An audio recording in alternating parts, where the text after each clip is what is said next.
Okay, guys, well, there was NBA today. We had two games. Game one of the Hawks 76ers series. You fucking stay right here. Game one of the Hawks 76ers series. The Hawks win game one. But listen, let me say this. I want to say this, right? Trae Young did his thing. He went off. He had a crazy first half. Slowed down pretty significantly in the second half. So did the entire Hawks team, really. I predicted that the Hawks would win this series going into game one. Mainly because I was worried about the Joel Embiid injury. Joel Embiid played great. So I don't know. Maybe there's legitimately, like, maybe it really was nothing to worry about. But after this game, even though the Hawks won game one, I actually think the Sixers win this series. I really do. The Hawks literally could not miss at all at the beginning of the game. The Sixers started to make some adjustments. Granted, the Hawks started missing shots there in the second, but they were never going to shoot as well as they did in early on in the game. And then when the 76ers defensive intensity ramped up to a level that I think they're capable of doing, it was a nightmare for the Hawks. They look like they forgot how to fucking dribble a basketball. I think that the 76ers, honestly, I think they should still win the series even though they're down 1-0. But the Hawks, like, pulling off an upset, winning the series really wouldn't shock me all that much. They just have such a deep team. This roster is so fucking good. It is so good. And that's why, in a second here, because I've seen all the shit on Twitter, man. That's why I don't entertain some of the takes I've seen on Twitter because a certain Luka Doncic got bounced in round one. Because this Hawks roster is just very, very good. It's very, very deep. It's incredibly well built. You just have a lot of guys who can shoot and do their roles on their team that they need to do perfectly well. So Hawks win game one, 128, 124. I'm not going to talk about this game that much because honestly, like, it's not what I'm here. It's not what I'm here to talk about.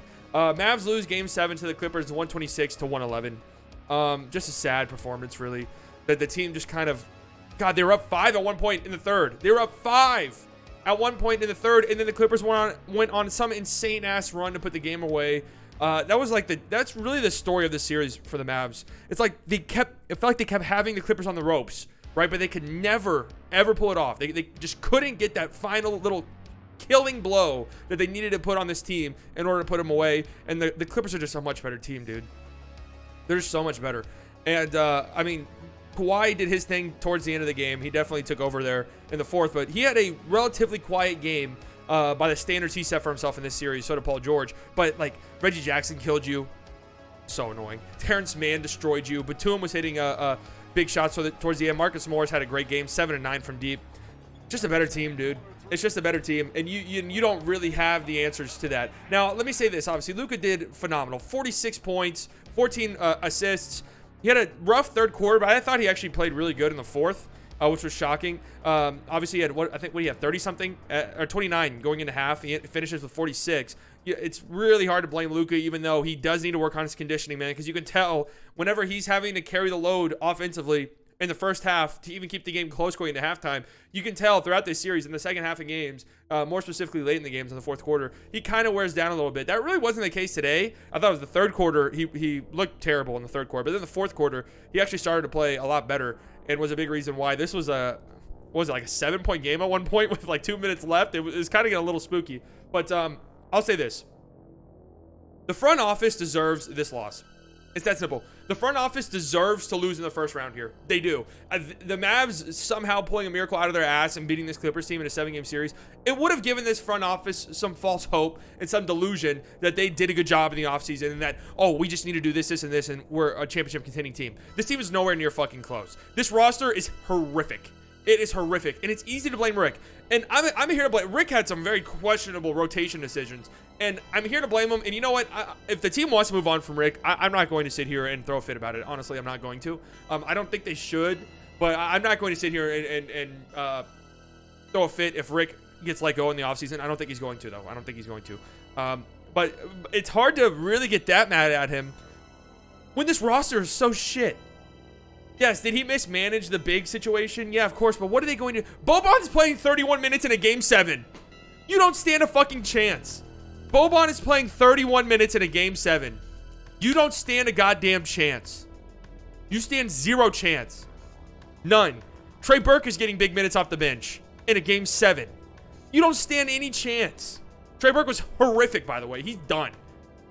Brunson was horrible. That dream's dead. I love Brunson. He's going to have a great regular season next year. I have no doubt about it. But I'm not paying him what some other team is going to pay him to be a starting point guard. It's sad. Tim Hardaway was awful as well. I'm not paying him either. If I'm the GM, there's no way I'm giving $20 million to Tim Hardaway to be an inconsistent scorer who needs others to create for him. It's great when he's on. It really is. And he's huge for this team.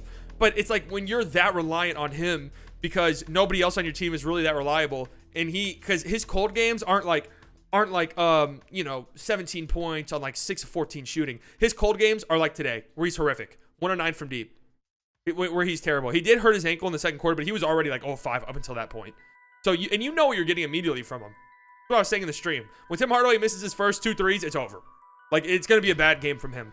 I thought Dorian played great. Like, if you were to sit down and say, hey, listen, nobody on this roster returns next year besides Luka Doncic and Dorian Finney-Smith, I'd be very happy. I really, really would. And I was saying this in the stream. If I were the GM, which I'm not, obviously, and somebody else needs to be the GM. Like, Donnie Nelson cannot be the GM of this team. He is shit.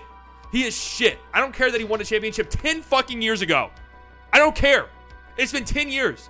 We haven't made it out the first round in 10 fucking years. I don't care about a championship 10 years ago. I don't. This roster's ass. This roster's shit. This roster's been ass. They completely fumbled the end of Dirk's career trying to bring in, like, Darren Williams and Dwight Howard and failing miserably in laughable fashion, really. So, if I were the GM, I would honestly sit Luka down, and I would say, listen, we might do a little tiny soft reset, only a year, to try and get some younger pieces in here, some guys that we can build alongside you for the rest of your career. That way, you don't have a series like this where you're asked to literally do everything on offense. It might mean missing the playoffs for a year. It might. But if that means a better long-term future where we have young players that we can pair alongside Luka, and the thing is I don't know how the Mavs even do that because they have zero tradable assets. None. Nobody's going to want Kristaps. If Josh Richardson opts in, God fucking forbid, and I think he's going to. I really think he might. I really think he might opt into his $10 million contract. No team's going to want his ass. I have a hard time imagining too many teams are going to want Kleba, who was just a monstrosity this series. 2 series in a row that Kleba has just been awful. That dream is dead. That dream is dead for Kleba. Like Brunson maybe is an interesting asset, but again, he had a god-awful series too. Very disappointed in Brunson, man. I'm very disappointed in what I saw from him. Like, this team, the future, if it weren't for Luka, the future of this team would be in the fucking gutter, right? But you do have Luka, so that always makes you a player, but it's got to be a huge offseason. I mean, this might be the biggest offseason, I don't want to say in history for the Mavs, but at least over the past decade. I mean, the biggest offseason by far. They got to hit a home run this offseason. And it can't be bring in Jay Rich. Like, think about that. That's the only thing this team did in the offseason. They brought in Josh Richardson. He's not even playing. He got 6 minutes. He embarrassed himself for 6 minutes and then got put on the bench. That is the only thing this team did in the offseason. Think about that. None of the guys they drafted played really at all in this series. Any meaningful minutes. We knew that was coming. That's fine. But outside of that, look at this roster. The additions that they made in the offseason. The lone addition they made in this offseason is not even getting meaningful minutes. Like, is this front office going to get serious? Is this front office going to get serious at any point? Because Luka will leave. It's nice to pretend that Luka's going to be Dirk. Because, oh, Dirk was on our team. So that means Luka's going to stay forever. Like, I see a lot of Mavs fans just assume since Dirk was on this team forever that Luka's going to magically be on this team forever. If you don't get serious, Luka will leave. And it's going to be hard to blame him. It's going to be hard to blame him. I've been telling my friends this. I'm honestly scared Luka's going to be the first player ever to accept a qualifying offer and then just go into unrestricted free agency the next year. I'm honestly scared of that. Because if anybody could do it, it's Luka. And I think it would be a big step forward in player empowerment. I think if Luka did it, then I could see a bunch of players starting to do that. Where they're like, I'll take that $8 million. And because I know I'm going to get maxed by somebody. And I put some pressure on this team or leave. Because this roster is so bad. And it hurts watching the Hawks, who again played great today, and they've looked great this postseason. Their roster is so fucking good. And they got so many solid young players alongside Trae Young, like DeAndre Hunter, who didn't even play today, and Kevin Huerter. And, they went out and they got Clint Capella. He's been fantastic. They went out and they got Bogey. He's been phenomenal. They went out and they got Gallo. He wasn't even that good today, but he's had his moments. They made all of these moves. John Collins, of course. And Lou Williams. They went out and traded for Lou Williams. Traded Rondo for Lou Williams, a nothing trade, and Lou Williams giving them huge minutes in the playoffs. The Mavericks traded James Johnson and Awandu for Nicola Melli and JJ Redick. They're not even fucking playing. Like, is this front office going to get serious ever? That's all I want to know. Are they going to get serious? Because you're going to lose Luka. This roster is terrible. It needs to be burnt to the ground. It needs to be a soft reset. Bringing back Tim for 20 million a year would be a disaster. It just would. It would lock us into this core because it would take away any financial flexibility we would have. And I loved him. I really loved him. And if KP wasn't here, then I'd be like, yeah, pay 10, 20 million. We still have X amount of dollars that we can get other guys. But paying Tim 20 million locks us into this team. Unless we magically trade KP away. It's just like, do we want an inconsistent scorer off the bench for $20 million who can't create his own shot? Like, is that really... I mean, there's some teams where, yeah, that's maybe what they need. They'll throw $20 million at Tim. That's great. But is that really what the Mavs need? Is that a smart allocation of funds? It's sad. It's just sad. And what is another sad thing, I mentioned this on the stream too, that if you were to tell me going into the series that the Mavs would lose in Game 7 to the Clippers, and it would be a hard-fought series, and they'd be up 5 at one point in the third quarter in Game 7, they just didn't have enough firepower to get it done, I would be okay with that. Obviously, this is major copium here, but I would be okay with that, right? I'd be like, man, that sucks, but it is what it is. But the way the series went, man, going up 2-0, then losing twice at home in embarrassing fashion, then winning Game 5 on the road, you're up 3-2, you're going back home for Game 6, chance to close it out, you're up 7 at one point in Game 6 in the third quarter, and then you lose that game, and then you come out here and get, laughed out of the stadium. It's hard. It stings. It stings. But honestly, like I said, the front office deserved this loss. Like, it just did. And I don't even want to be super critical of certain players. Like, I thought Kristaps played good today, but this is his role now. Yes, 16 for Kristaps. Yes, you would like more than that. This is his role now. This is his role now. This is what he's being asked to do, and I thought he's done well. I mean,